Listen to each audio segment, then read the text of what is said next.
Friends, मेरा नाम है अनु रावत। आज हम आपको पढ़ाने वाले हैं मैथ का फर्स्ट चैप्टर जिसका नाम है संख्या पद्धति। तो हम आज आपको संख्या पद्धति के सारे टॉपिक्स क्लियर करेंगे। तो चलिए देखते हैं। तो संख्या पद्धति मतलब हम लोग का क्या होता है।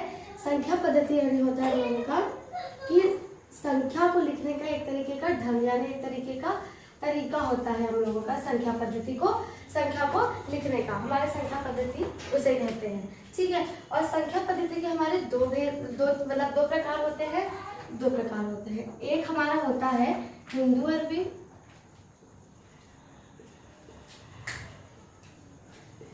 और दूसरी हमारी होती है अंतरराष्ट्रीय।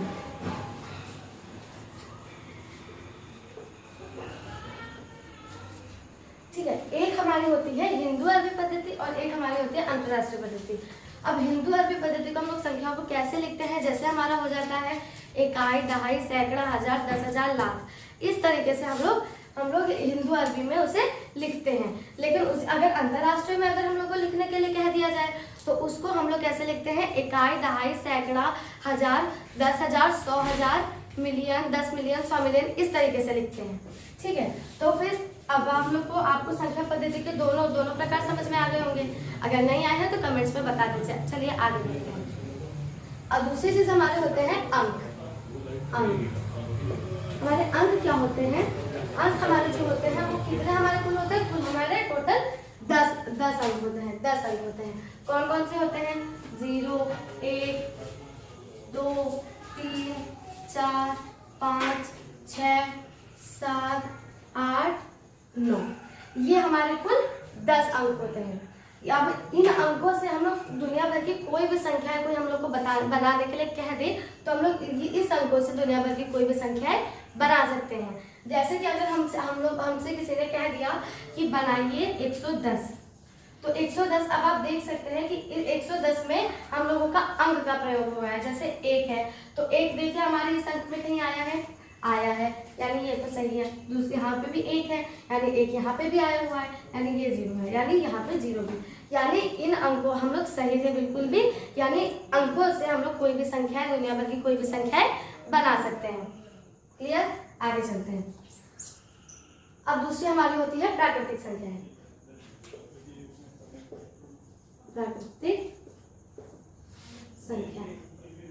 प्राकृतिक संख्या हमारी क्या होती है, प्राकृतिक संख्या हमारी होती है नेचुरल नंबर। नेचुरल नंबर क्या होता है, हमारे 1 से अनंत तक, जैसे 1, 2, 3, 4, 5 ऐसे से करके हमारे इनडिफिनिट अनंत तक होते हैं।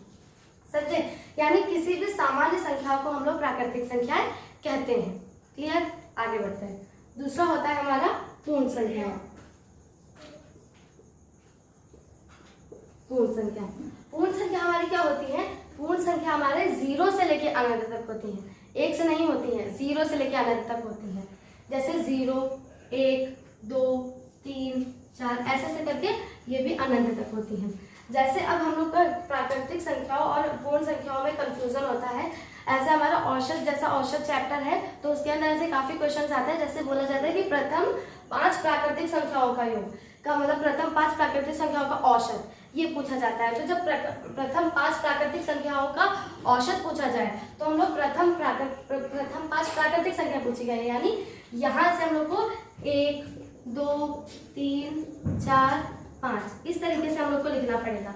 लेकिन अगर वही जगह हमारी पूर्ण संख्या पूछी जाए या बोला जाए कि प्रथम 5 पूर्ण संख्याएं की हमारी औसत बताइए, यानी फिर हम लोग को कैसे लिखना पड़ेगा, 0, 1, 2, 3, 4 इस तरीके से। अब देखिए ये कुछ हमारी 5 संख्या हो गई, 1, 2, 3, 4, 5 यानी बटे में हम लोग 5 लिख देंगे। तो इस तरीके से ये होता है प्राकृतिक संख्या और पूर्ण संख्याओं का अंतर। आगे बढ़ते हैं। नेक्स्ट हमारा होता है सम संख्या। सम संख्या हमारी वो होती है, सम संख्या मतलब जो संख्या 2 से कट जाए, यानी जो संख्या 2 से डिविजिबल हो जाए। यानी अगर मान लो हम लोग को बताया गया कि 50 पता लगाएंगे कि ये सम है कि विषम है, तो अब हम लोग कैसे पता लगाएंगे, यानी इसको 2 से भाग करके यानी 2 से डिवाइड करके पता लगाएंगे। अगर ये 2 से डिवाइड है तो यानी हमारी सम संख्या है, लेकिन अगर 2 से नहीं है तो इसका मतलब नहीं, ये हमारी विषम संख्या हो जाएगी। जैसे अगर हम लोग 50 से करेंगे तो 25 आएगा, यानी ये तो है, यानी ये 50 हमारी किस में आ जाएगी, सम संख्याओं में आ जाएगी। अब जैसे हमारे दे दिया गया 48, मतलब 48 दे दिया गया, अब ये हमारी ये भी कट रहा है, यानी ये भी हो जाएगा। इसी तरीके से हमारी 2 से कटने वाली जितनी संख्या है वो सब हमारी किस में आ जाएंगी, सम संख्या, यानी 2 से कटने वाली हमारी इवन नंबर हो जाएंगे। आगे बढ़ते हैं। सम के बाद हमारी क्या हो जाती है, विषम संख्याएं। विषम संख्या। अब सम का ही उल्टा विषम, यानी जब जो संख्याएं हम लोगों ने सम में क्या पढ़ा था कि जो संख्याएं 2 से कट जाए उन्हें सम संख्याएं कहते हैं, लेकिन अब विषम संख्या में उसका उल्टा हो जाता है, यानी जो संख्या 2 से ना कटे। जैसे हम ले लिया 49, अब ये क्या 2 से कटेगी, नहीं कटेगी, इस वजह से ये किसमें हमारी हो जाएगी, विषम संख्याओं में हो जाएगी, यानी विषम संख्याओं में हो जाएगी। जैसे अगर हमने ले लिया कि 25, अब ये क्या 2 से कटेगी, नहीं कटेगी, इस वजह से ये भी नहीं कटेगी, इस वजह से ये भी किसमें आ जाएगी, विषम संख्याओं में आ जाएगी। इसी तरह से काफी सारी संख्याएं हैं जो कि विषम मतलब 2 से नहीं कटती हुई, हम कौन से उसमें लेंगे, विषम संख्याओं में लेंगे। आगे बढ़ते हैं।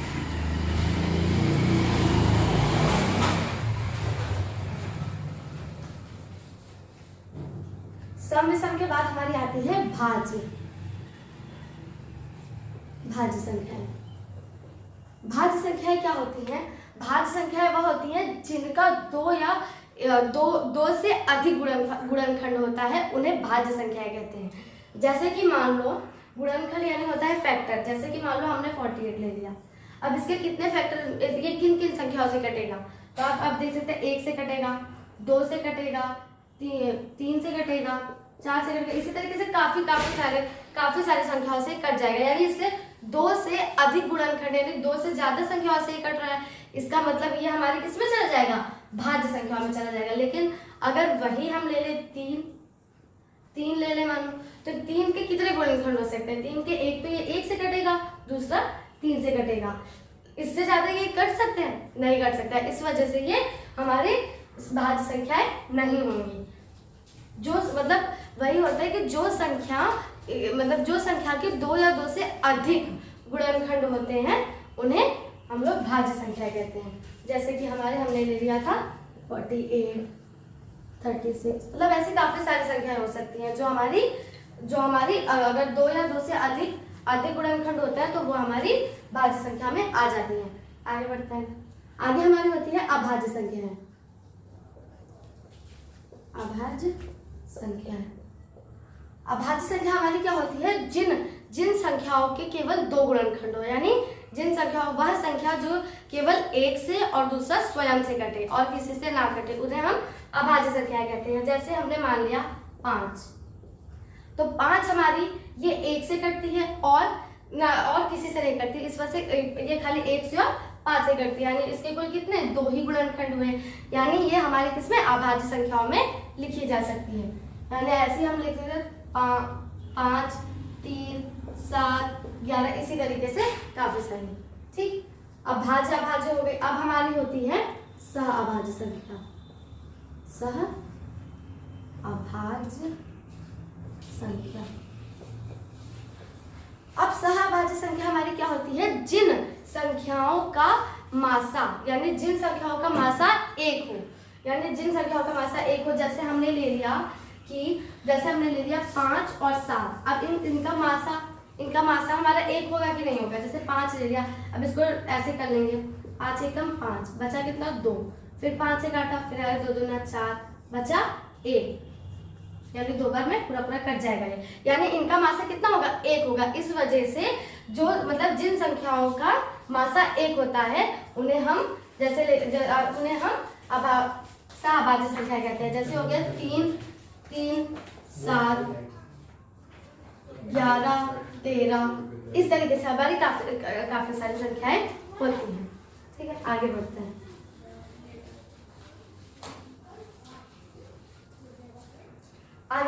आगे हमारी क्या होता है, आगे हमारी होता है रूट्स। रूट संख्या क्या होती है, एक तरीके से हमारी अभाज्य संख्या होती है, जिन्हें हम अभाज्य संख्या कहते हैं, उन्हें हम रूट शब्द कहते हैं। जैसे कि अब हमारा होता है जैसे हमारे 3 हो गया, 5 हो गया, 7 हो गया, ये इन्हीं सबको हम लोग रूट संख्याएं कहते हैं। आगे आगे बढ़ते हैं।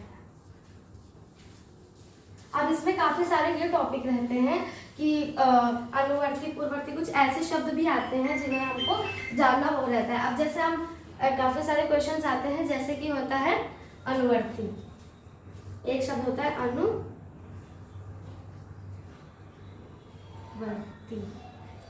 जैसे होता है अनुवर्ती और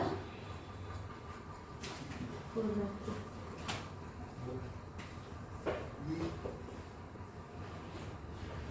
अनुवर्ती और पूर्ववर्ती।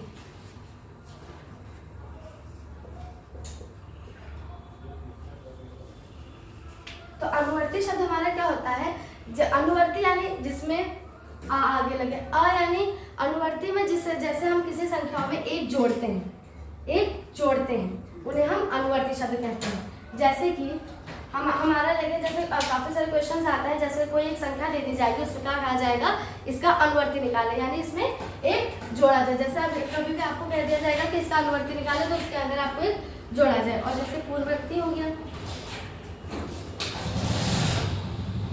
पूर्ववर्ती हो जाता है, तो पूर्ववर्ती में हम लोग एक माइनस करते हैं, एक घटा दिया जाता है। अब ये आप कहते होंगे कैसे पहचाने कि अनुवर्ती को कब हम लोग जोड़े और कब हम लोग माइनस करें।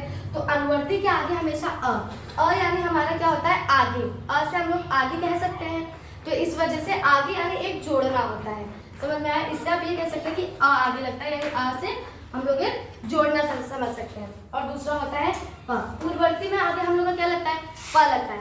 प से हम लोग क्या करते हैं, पीछे यानी एक हम लोग का माइनस रहता है। तो इससे आप पता कर सकते हैं कि किस संख्या में अनुवर्ती लगाना है, यानी किस संख्या में जोड़ना और किस संख्या में घटाना है। आगे चलते हैं।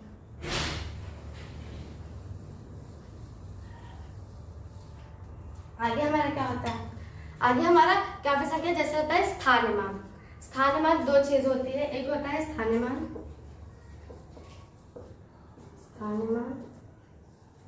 और एक होता है जात्यमान।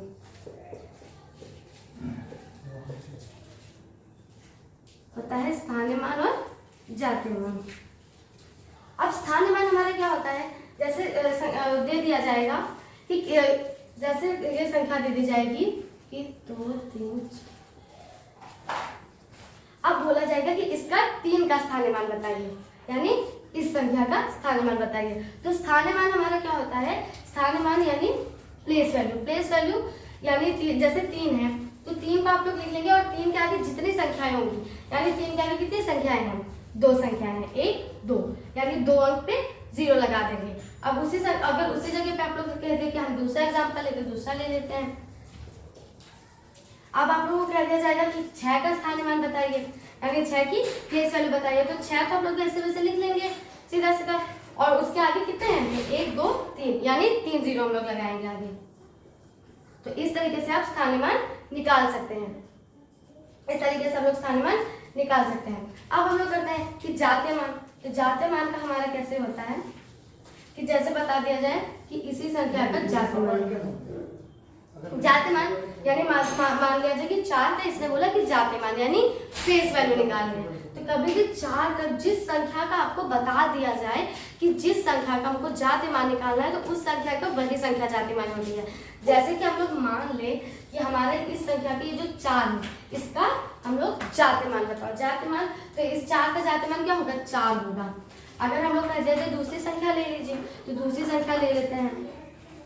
अब इसमें बता दिया जाए कि 6 का जात्यमान, यानी 6 का जात्यमान फिर हमारा क्या होगा, 6 होगा।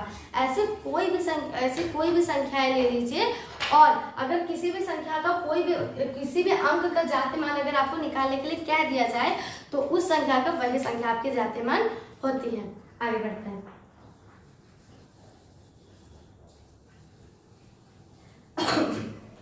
आगे हमारी होती है कि जैसे अब काफी सारी चीजें आपको बताता है, जैसे क्वेश्चन में बताता है कि 6 अंक की बड़ी से बड़ी, जैसे बोलते हैं कि मान लो हम लोग ले लेते हैं कि 3 अंक की बड़ी से बड़ी संख्या बनानी है। तो आप लोग क्या करेंगे, जैसे आपको बता दिया जाए कि 3 अंक की बड़ी से बड़ी संख्या बनाएंगे। तो 3 अंक की बड़ी से बड़ी, तो आप लोग ऐसा अंदाजा लगा सकते हैं कि जब हमने आपको अंक पढ़ाए थे तो अंक में सबसे बड़ा हमारा अंक जो है वो हमारा सबसे बड़ा 9। 9 से बड़ा और कोई अंक है नहीं है। इस वजह से जब अगर हम लोग को कह दिया जाए कि 3 अंक की बड़ी से बड़ी या फिर 3 की जगह पे कोई भी 6, 7, 8, 9 कोई भी संख्या रख दी जाए, अगर बोल दिया जाए कि 3 अंक, जैसे हमने एग्जांपल ले लिया कि 3 अंकों की बड़ी से बड़ी संख्या बनाइए, तो यानी 9 को कितनी बार लिखेंगे? 3 बार लिखेंगे। 9 को 3 बार लिखेंगे, ये हमारी 3 अंक की बड़ी से बड़ी संख्या बन गई। अगर इसी जगह पे हम लोग बोल दें कि 5 अंक की बड़ी से बड़ी संख्या लीजिए, ये भी ले लेते हैं कि 5 अंक की बड़ी से बड़ी संख्या, तो हमारी क्या आएगी? 5 बार 9 लिखना होगा हम लोग को। कितनी बार लिखना होगा? 5 बार लिखना होगा। आशा है कि आपको ये समझ में आ गया होगा। चलिए आगे बढ़ते हैं। अगर यही जगह आपको कह दिया जाए कि बड़ी से बड़ी नहीं छोटी से छोटी बनाना है, यही जगह आपको कह दिया जाए कि बड़ी से बड़ी नहीं छोटी से छोटी बनाना है, छोटी से छोटी, तब क्या करेंगे आप? तो छोटी से छोटी, तो अब आप कहेंगे कि अंक में मतलब अंक में आपने 0, 1, 2, 2, अगर जैसे हमने लॉजिक लगाया है कि अंक में सबसे बड़ा हमारा 9 है, अगर मतलब फिर बाद में मतलब अंक में सबसे बड़ा हमारा 9 है, सबसे बड़ा हमारा 9 है तो आपने 9 लिखा, तो वैसे तो अंक में सबसे छोटा हमारा 0 है तो सबसे पहले 0 लिखना होगा, लेकिन नहीं, आप गलत है। जैसे अगर मान लो आपने लिखा कि 3 अंक की छोटी से छोटी, तो जैसे 0, फिर ठीक है आप अगर 0 उसके बाद फिर आप अगर 1 भी ले ले तो 1, 2 यानी 3 अंक की बन गई, लेकिन ये स्टार्टिंग में 0 का कोई मान होगा नहीं होगा। अगर फिर बाद में हमारी क्या हो जाएगी? 11 हो जाएगी, यानी ये 2 अंक की संख्या हो जाएगी, यानी फिर बाद में ये हमारी गलत हो जाएगी। इस वजह से हम लोग सबसे पहले क्या लेते हैं? सबसे पहले हम लोग 1 लेते हैं, क्योंकि 0 के बाद 1 ही स्टार्ट है। 0 का तो कोई मान होता नहीं स्टार्टिंग में लगने के लिए, 0 का तो कोई मान वो होता नहीं है, इस वजह से हम लोग पहले 1 लिखेंगे, उसके बाद फिर बाद में हमारा 0 ले सकते हैं, क्योंकि जब किसी भी अंक के बाद अगर 0 लगा है तो वह मतलब उस 0 का महत्व हो जाता है। जैसे अब हम लोग अब 1 अंक तो हम लोग कहोगे अब 3 अंक की बनानी है, यानी 1, 2, यानी ये हमारी 3 अंक की छोटी से छोटी संख्या बन गई। उसी तरीके से अगर हमने बोले 5 अंक की छोटी से छोटी संख्या, 5 अंक की छोटी से छोटी संख्या, तो क्या करेंगे? तो आपको वही चीज 1 पहले लिखेंगे, क्योंकि हमने बता दिया आपको कि 0 क्यों स्टार्टिंग में लगेगा, तो पहले 1 लिखेंगे, उसके बाद कितने 0? 1 तो अंक हो ही गया। अब हम लोग को 5 अंक की बनानी थी, यानी कितने अंक? 4 अंक लिखने पड़ेंगे 0, तो यानी 4 बार 0 लिखना पड़ेगा, 1, 2, 3, 4, यानी हमारी 5 अंक की छोटी से छोटी संख्या बन गई। आगे चलते हैं।